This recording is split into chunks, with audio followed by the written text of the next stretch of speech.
Buenos días, profesor. Esta es mi exposición del segundo parcial para la materia de Derecho sobre la Ley Federal del Trabajo.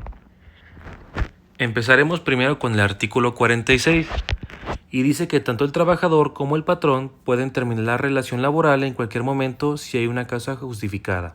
Esto significa que no importa quién tome la decisión, siempre que tengan un motivo legal válido, puede hacerlo sin tener que pagar una indemnización. Sirve para mantener un equilibrio en la relación laboral. Evita que una de las partes se quede atrapada en un trabajo o contrato cuando hay razones legítimas para terminarlo. Por ejemplo, si el empleado roba a la empresa o el patrón lo maltrata, cualquiera puede dar por terminado el trabajo sin ninguna penalización. El artículo 47 trata y lista todas las causas por las que un patrón puede despedir al trabajador sin tener que pagarle una indemnización. Incluye cosas como mentir en documentos, faltar seguido, presentarse borracho o agredir a alguien en el trabajo. Sirve para que los trabajadores sepan qué comportamientos no se permiten y para proteger al patrón de actitudes irresponsables o que dañen a la empresa. Por ejemplo, un trabajador que llegue borracho o falte 3 días seguidos sin avisar, pues el patrón podrá despedirlo de manera justificada. El artículo 48 permite que el trabajador que fue despedido injustificadamente pueda exigir su reinstalación o una indemnización. También marca cómo se calculan los salarios caídos y los intereses si el patrón no demuestra que el despido fue con razón. Sirve para proteger a los trabajadores de los despidos injustificados, asegurando que puedan defender sus derechos y obtener una compensación si fueron tratados de manera injusta. Por ejemplo, si te despiden sin razón, puedes acudir al tribunal para que te paguen 3 meses de salario y los sueldos atrasados. Artículo 48 bis. Señala las acciones ilegales o trampas que pueden cometer las partes o los funcionarios en un juicio laboral, como falsificar documentos o mentir en el proceso. Sirve para mantener la transparencia y castigar las malas prácticas dentro de los procedimientos laborales. Busca que los juicios sean limpios y justos. Por ejemplo, si un patrón falsifica documentos para probar que el trabajador renunció, puede ser multado. Artículo 49. Explica cuándo el patrón puede no reinstalar al trabajador y solo pagarle una indemnización. Aplica cuando el regreso del trabajador podría causar conflictos o desconfianza. Y sirve para evitar que las relaciones laborales se vuelvan tensas o incómodas después de un despido. También da opciones legales al patrón para resolver el conflicto con dinero en lugar de forzar la reinstalación. Por ejemplo, si el trabajador y el jefe se llevan muy mal o hay una pérdida de confianza, el patrón puede pagar una indemnización y no reinstalarlo. El artículo 50 establece cómo se calculan las indemnizaciones dependiendo del tipo de contrato y del tiempo que el trabajador lleve laborando. Sirve para asegurar que, cuando un trabajador sea despedido injustificadamente, reciba una cantidad justa que reconozca sus años de trabajo y esfuerzo. Por ejemplo, si trabajaste 3 años y te despiden sin causa, te corresponden 20 días por cada año más 3 meses de salario. El artículo 51 enumera las causas por las que el trabajador puede renunciar sin perder sus derechos, como acoso, engaño, falta de pago o reducción de salario, y sirve para proteger la dignidad y bienestar del trabajador, dándole la opción de irse sin ser afectado económicamente cuando el patrón no cumple. Por ejemplo, si el patrón no paga en la fecha acordada o te falta el respeto, puedes renunciar y exigir tu indemnización. Artículo 52. Dice que el trabajador tiene 30 días para renunciar si se presenta una causa válida según el artículo anterior, y sirve para que el trabajador no pierda su derecho a reclamar si decide actuar dentro de un plazo razonable. Artículo 53. Menciona las causas normales por las que se puede determinar una relación de trabajo, como la muerte, incapacidad o cumplimiento del contrato, y sirve para que tanto el patrón como el trabajador sepan en qué caso se termina legalmente el contrato sin que haya conflicto o reclamo. Por ejemplo, si trabajas por contrato de 6 meses y se cumple el plazo, el trabajo termina legalmente. Ahora pasamos al artículo 54 y explica qué pasa si el trabajador se incapacita y no puede seguir en su puesto, señalando que tiene derecho a una compensación o a ser reubicado. Sirve para cuidar al trabajador cuando sufre una enfermedad o accidente que le impide seguir con su empleo normal, evitando que se quede sin recursos. Por ejemplo, un obrero que sufre una lesión y ya no puede cargar peso, la empresa puede asignarle labores más ligeras o pagarle una indemnización. Artículo 55. Dice que si el patrón no logra comprobar la causa del despido, el trabajador conserva sus derechos, como recibir el pago o ser reinstalado, y sirve para evitar despidos injustos o sin fundamento, obligando al patrón a justificar legalmente su decisión. Por ejemplo, si el patrón no prueba que hubo un motivo para despedirte, tú puedes pedir el pago de indemnización. Artículo 56. Prohíbe la discriminación laboral por género, edad, religión, salud o cualquier otra condición. Y también dice que al igual trabajo debe corresponder igual salario. Sirve para garantizar la igualdad entre todos los trabajadores y que las condiciones laborales sean justas y sin favoritismos. Por ejemplo, una mujer debe ganar lo mismo que un hombre si hacen el mismo trabajo. Artículo 56 bis. Permite que los trabajadores hagan tareas relacionadas o complementarias a su puesto principal y reciban un pago extra por ello. Sirve para reconocer legalmente el esfuerzo adicional del trabajador y asegurar que se le pague lo justo por estas tareas. Por ejemplo, un cajero que también limpia el área puede recibir un pago extra por esa tarea. Artículo 57. Dice que tanto el patrón como el trabajador pueden pedir modificar las condiciones del trabajo cuando hayan motivos económicos o personales justificados, y sirve para mantener la estabilidad laboral cuando cambien las circunstancias sin tener que recurrir al despido o renuncia. Por ejemplo, si una empresa pasa por una crisis, puede pedir reducir jornadas para no despedir al personal. El artículo 58 dice que la jornada laboral es el tiempo durante el cual el trabajador está disponible para el patrón. Sirve para establecer un límite de tiempo razonable en el trabajo y evitar que los empleados estén disponibles a las 24 horas. Por ejemplo, si tu horario es de 8 a 4, ese tiempo cuenta como jornada de trabajo. Artículo 59. Dice que el trabajador y el patrón pueden acordar la duración de la jornada, pero sin pasar los límites que marca la ley. Sirve para dar flexibilidad en los horarios, para evitar que abusos de jornadas excesivas sin descanso. Y, por ejemplo, si trabajas 8 horas diarias, puedes acordar con tu jefe salir antes los viernes si incumples las horas legales. El artículo 60 clasifica los tipos de jornada. La diurna va de 6 de la mañana a 8 de la noche, la nocturna de 8 de la noche a 6 de la mañana y también la mixta. Establece cuándo se considera una u otra y sirve para determinar el pago y los derechos dependiendo del horario. La nocturna, por ejemplo, tiene más protección porque afecta el descanso natural. Por ejemplo, si trabajas de 7 de la noche a 3 de la mañana, tienes una jornada nocturna. Artículo 61. Establece la duración máxima de las jornadas laborales. La jornada diurna puede ser de hasta 8 horas, la nocturna de 7 y la mixta de 7 horas y media. Sirve para proteger la salud del trabajador y evitar que se abuse del tiempo del trabajo. Así se garantiza que cada persona tenga un descanso suficiente. Por ejemplo, si trabajas de día, no te pueden exigir más de 8 horas legales de trabajo. Artículo 62. Indica que al fijar la jornada laboral deben respetarse los límites establecidos y las condiciones mencionadas en la ley. Sirve para que las jornadas sean justas y legales sin que el patrón imponga horarios que excedan lo permitido. Por ejemplo, si tu patrón quiere que trabajes 10 horas seguidas diario, está violando ese artículo. Artículo 63. Dice que durante la jornada continua de trabajo, el trabajador debe tener al menos media hora de descanso. Sirve para que el trabajador pueda comer o relajarse un rato y mantener su salud física y mental. Por ejemplo, si trabajas de 8 a 4, tienes derecho al menos a 30 minutos de descanso para poder comer. Artículo 64. Señala que si el trabajador no puede salir del lugar donde trabaja durante su descanso o comida, ese tiempo se cuenta como parte de la jornada. Sirve para que el trabajador no pierda tiempo de descanso si debe permanecer en el trabajo por obligación. Por ejemplo, si eres guardia de seguridad y no puedes salir a comer, tu hora de comida cuenta como parte del horario laboral. Artículo 65. Permite prolongar la jornada solo en casos de emergencia. como accidentes o riesgos que amenacen la vida, la empresa o a las personas, y sirve para proteger vidas y evitar desastres sin que el patrón viole la ley. Por ejemplo, si ocurre un incendio en la fábrica y todos ayudan a controlarlo, ese tiempo extra está justificado. Artículo 66.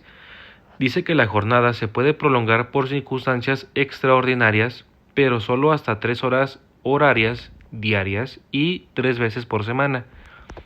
Sirve para permitir flexibilidad en casos necesarios, pero sin abusar del trabajador.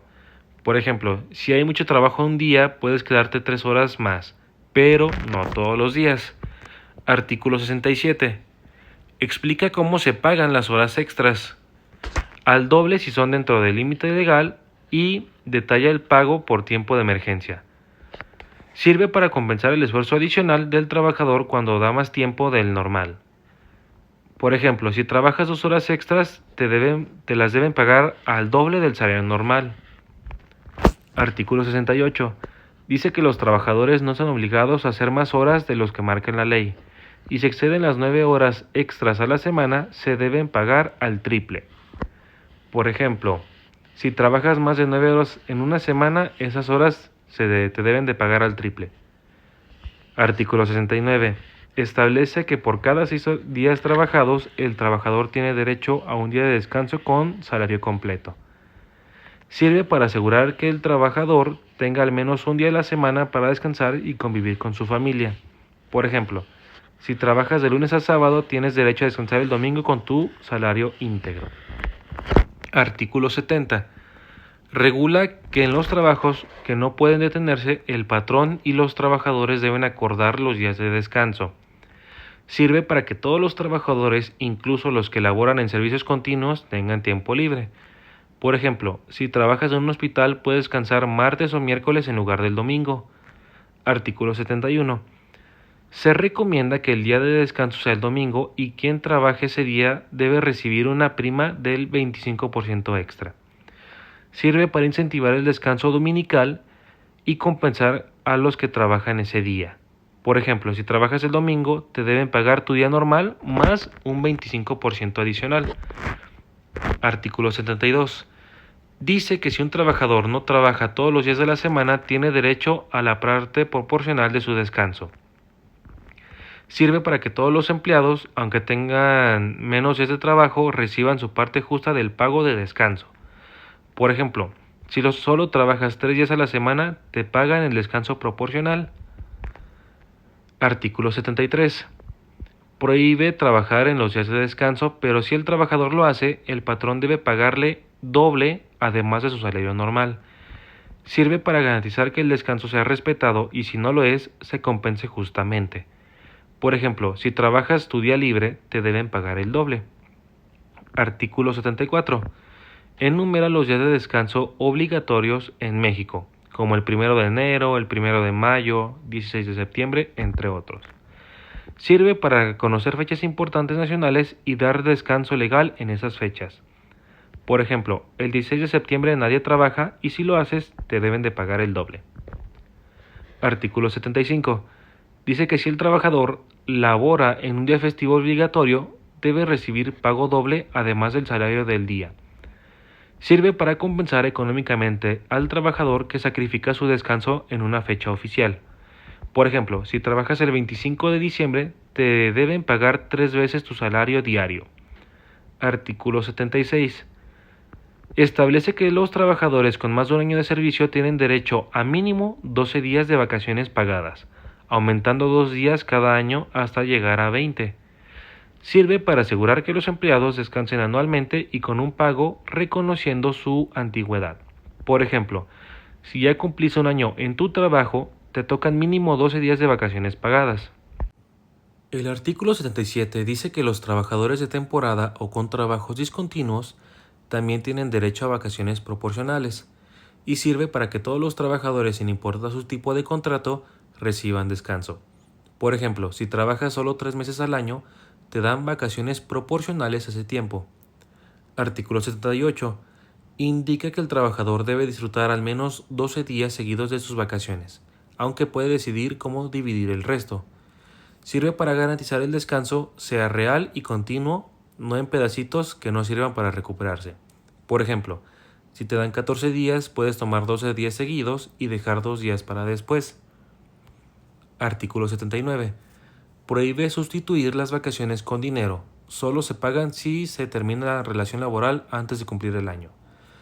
Sirve para que los trabajadores realmente descansen y no renuncien a su tiempo libre por dinero. Ejemplo, no puedes pedir que te paguen tus vacaciones sin tomarlas. Debes darte los días de descanso. Artículo 80. Dice que durante las vacaciones el trabajador debe recibir una prima vacacional de al menos 25% de su salario. Sirve para compensar los gastos del descanso y motivar a los empleados a disfrutar su tiempo libre. Por ejemplo, si ganas 10,000 al mes y estás de vacaciones, te deben dar 2,500 más por tu prima vacacional. Artículo 81. Dice que las vacaciones deben darse dentro de los 6 meses después de cumplir el año de trabajo. También que el patrón debe entregar una constancia con la antigüedad del empleado y el periodo de vacaciones que le toca. Sirve para que el trabajador no pierda su derecho al descanso y para que exista un control formal de los días de vacaciones. Por ejemplo, si cumpliste un año entero, tu patrón debe darte vacaciones antes de julio. El artículo 82 dice que el salario es la retribución que el patrón paga al trabajador por su trabajo. Sirve para dejar claro que todo el esfuerzo del trabajador debe tener una compensación económica justa. Por ejemplo, si trabajas en una tienda, el dinero que recibes cada quincena es tu salario. Artículo 83. Explica que el salario puede fijarse por hora, por día, por comisión o por obra y que siempre debe ser remunerador. Sirve para permitir distintas formas de pago según el tipo de trabajo, pero asegurando que el salario sea justo y no menor al mínimo. Por ejemplo, si te pagan por hora, aún así tu ingreso total debe ser igual o mayor al salario mínimo diario. Artículo 84. Indica que el salario incluye todo lo que el trabajador recibe: sueldos, primas, bonos, comisiones o pagos en especie.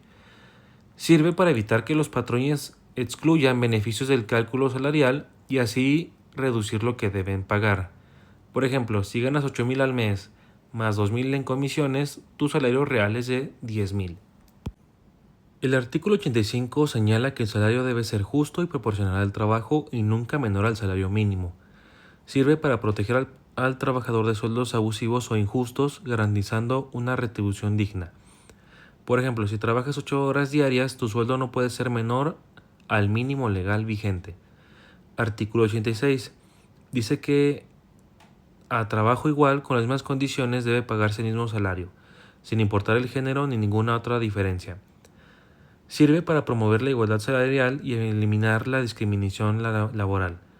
Ejemplo, un hombre y una mujer que hacen el mismo trabajo deben ganar lo mismo. Artículo 87. Establece que todos los trabajadores tienen derecho a un aguinaldo anual antes del 20 de diciembre, equivalente a por lo menos 15 días de salario. Sirve para reconocer el esfuerzo anual del trabajador y apoyarlo económicamente en fin de año. Ejemplo, si ganas 10,000 al mes, tu aguinaldo mínimo debe ser de 5,000. El artículo 85 regula los plazos para el pago del salario: máximo una semana para trabajos manuales y 15 para los demás. Sirve para asegurar que los trabajadores reciban su pago a tiempo y puedan organizar su economía. Ejemplo, si eres obrero te deben pagar cada semana y si eres empleado de oficina cada quincena. Artículo 89. Explica cómo calcular las indemnizaciones o compensaciones basadas en el salario diario, incluyendo bonos o prestaciones. Sirve para que los pagos por despido o fin de contrato sean correctos y justos, tomando en cuenta todos los ingresos del trabajador. Ejemplo, si te despiden y tu indemnización debe calcularse con tu salario más las primas y comisiones. El artículo 90 define el salario mínimo como la cantidad mínima que debe recibir una persona por un día de trabajo, suficiente para cubrir las necesidades básicas. Sirve para que nadie gane menos de lo necesario para vivir dignamente y mantener a su familia. Ejemplo, el salario mínimo actual debe alcanzar para comida, vivienda, transporte y educación básica. Artículo 91. Dice que los salarios mínimos pueden ser generales o profesionales. Sirve para reconocer que algunos trabajos especializados deben tener un salario mínimo más alto. Por ejemplo, el salario mínimo para un carpintero puede ser diferente al de un vendedor. El artículo 92 establece que el salario mínimo general Aplica para todos los trabajadores de una misma área geográfica sin importar su tipo de empleo. Sirve para que haya una uniformidad y equidad en los sueldos dentro de una misma zona. Por ejemplo, en una ciudad todos los trabajadores deben ganar al menos el mismo salario mínimo base. Artículo 93. Regula los salarios mínimos profesionales aplicables a ciertos oficios o profesiones en específico. Sirve para garantizar un ingreso digno a quienes tienen unas habilidades o conocimientos técnicos. Por ejemplo, un enfermero o un electricista tiene un salario mínimo profesional más alto que el general. El artículo 94 dice que los salarios mínimos se fijan por una comisión nacional formada por representantes de trabajadores, patrones y gobierno, y sirve para que la decisión sobre el salario mínimo sea justa y equilibrada, tomando en cuenta varios puntos de vista. Por ejemplo, cada año la Comisión Nacional de los Salarios Mínimos decide cuánto subirá el salario base. El artículo 95 explica que la Comisión Nacional y las comisiones consultivas deben tener representación tripartita, trabajadores, patrones y gobierno, y sirve para que las decisiones laborales sean demócratas y no favorezcan a un solo grupo. Por ejemplo, cuando se revisa el salario mínimo, participan los tres sectores para llegar a un acuerdo. Artículo 96. La Comisión Nacional puede dividir el país en zonas con distintos salarios mínimos según el costo de vida, y sirve para ajustar los sueldos a las condiciones económicas de cada región del país. Por ejemplo, en zonas fronterizas el salario mínimo puede ser más alto que en el centro del país. Artículo 97. Dice que prohíbe reducir o descontar el salario mínimo, salvo por casos legales como pensiones alimenticias o rentas. Sirve para proteger el ingreso básico del trabajador y que no se le quite dinero sin causa válida. Por ejemplo, no pueden descontar del salario mínimo por errores o por multas personales. Artículo 98. Dice que el trabajador puede disponer libremente de su salario y nadie puede controlarlo por él. Sirve para asegurar la libertad económica del trabajador y evitar abusos o manipulaciones. Por ejemplo, tu jefe no puede obligarte a gastar tu sueldo en la tienda de la empresa. Artículo 99. Establece que el derecho al salario es irrenunciable, o sea que el trabajador no puede decidir no recibirlo ni perderlo por voluntad propia, y sirve para proteger al trabajador de cualquier intento de que renuncie a su pago. Por ejemplo, si alguien firma un papel diciendo que no cobrará su sueldo, ese documento no tiene validez. Artículo 100. Dice que el salario debe pagarse directamente al trabajador a menos de que esté imposibilitado, en cuyo caso puede autorizar a otra persona mediante carta de poder. Sirve para evitar fraudes o malentendidos en los pagos y asegurar que el dinero llegue al trabajador correcto. Por ejemplo, si estás enfermo, puedes autorizar a tu hermano con una carta poder para que cobre tu sueldo. Artículo 101. Dice que el salario debe pagarse en moneda oficial y no en mercancías ni en vales. También permite que el pago por transferencia o tarjeta siempre que el trabajador esté de acuerdo y no se le cobre nada extra. Sirve para asegurar que el trabajador reciba su pago completo y de forma transparente. Además, evita que los patrones paguen con cosas que no tienen valor real o que el empleado no elija. Por ejemplo, tu jefe no debe pagarte en dinero o con transferencia, no con despensa o vales de la tienda. Artículo 102. Dice que las prestaciones en especie, como comida o vivienda, deben ser adecuadas y proporcionales al salario. Sirve para garantizar que los beneficios que no son dinero también sean justos y útiles, y que no usen como forma de explotación. Por ejemplo, si te dan vivienda como parte del sueldo, debe ser habitable y de valor razonable al salario que recibes. Artículo 103. Habla de la creación de tiendas o almacenes para vender productos a los trabajadores de forma voluntaria y a precios justos. Sirve para apoyar a la economía de los trabajadores y evitar que se les obligue a comprar en lugares caros o controlados por el patrón. Por ejemplo, en una fábrica puede tener una tiendita donde los empleados compren más barato, pero nadie está obligado a hacerlo. Artículo 103 bis. Se refiere al Instituto del Fondo Nacional para el Consumo de los Trabajadores, FONACOT, que da créditos y servicios financieros a los empleados y sirve para ayudar a los trabajadores a comprar bienes o servicios sin caer en deudas injustas o intereses excesivos. Por ejemplo, si quieres comprar muebles o una laptop, Puedes pedir un crédito al Fonacot con descuento directo a tu nómina. Artículo 104. Prohíbe ceder el salario a favor del patrón o de otra persona. Sirve para que el trabajador no sea presionado a entregar su sueldo o parte de él a alguien más. Por ejemplo, tu jefe no puede obligarte a firmar un documento donde le cedas parte de tu salario. El artículo 105 dice que el salario no puede usarse como una compensación o pago de deudas.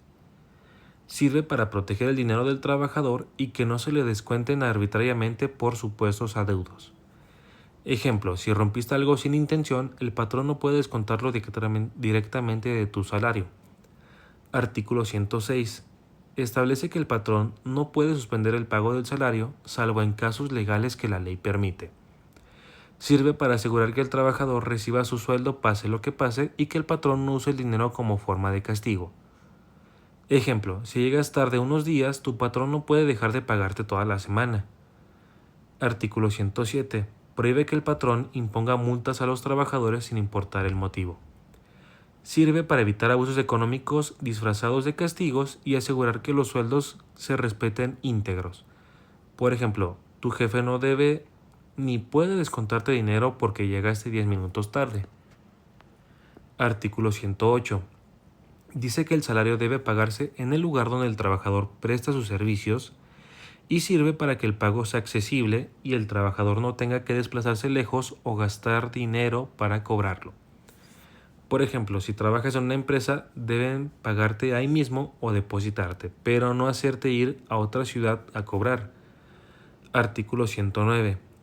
El pago del salario debe ser en un día laborable, en horas de trabajo o justo después de terminarlo, y sirve para que el trabajador reciba su dinero de manera oportuna y sin afectar su jornada o descanso. Por ejemplo, si te pagan cada viernes, deben hacerlo dentro del horario laboral o al término de tu turno. El artículo 110 enumera los casos en los que se pueden hacer descuentos legales al salario, como por pensión alimenticia, cuotas sindicales o préstamos con autorización, y sirve para que el patrón solo pueda hacer descuentos legítimos y con consentimiento del trabajador. Por ejemplo, si pediste un préstamo con el Infonavit, pueden descontarte una parte del sueldo, pero solo el porcentaje permitido. El artículo 111 dice que las deudas con el patrón no pueden generar intereses y sirve para evitar que el patrón se aproveche de un préstamo o anticipo para cobrar más dinero del que prestó. Por ejemplo, si te adelantan una quincena, no te pueden cobrar intereses por devolverla después.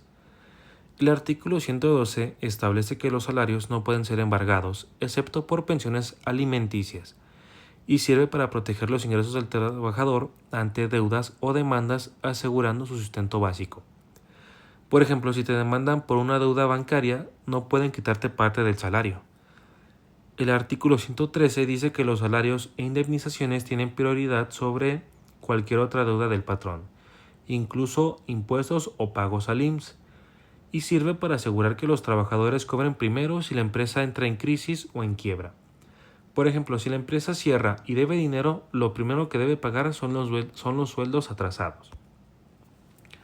El artículo 114 permite que los trabajadores cobren sus salarios pendientes sin necesidad de entrar en juicios de quiebra o sucesión, y sirve para agilizar los pagos y que el trabajador no tenga que esperar largos procesos judiciales. Por ejemplo, si el patrón muere o la empresa quiebra, el trabajador puede cobrar directamente lo que le deben.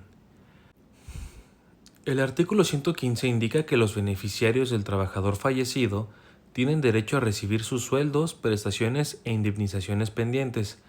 Sirve para proteger a la familia del trabajador y que no pierdan lo que él ya había ganado. Ejemplo, si un empleado muere, su esposa o hijos pueden cobrar su último sueldo y las prestaciones pendientes.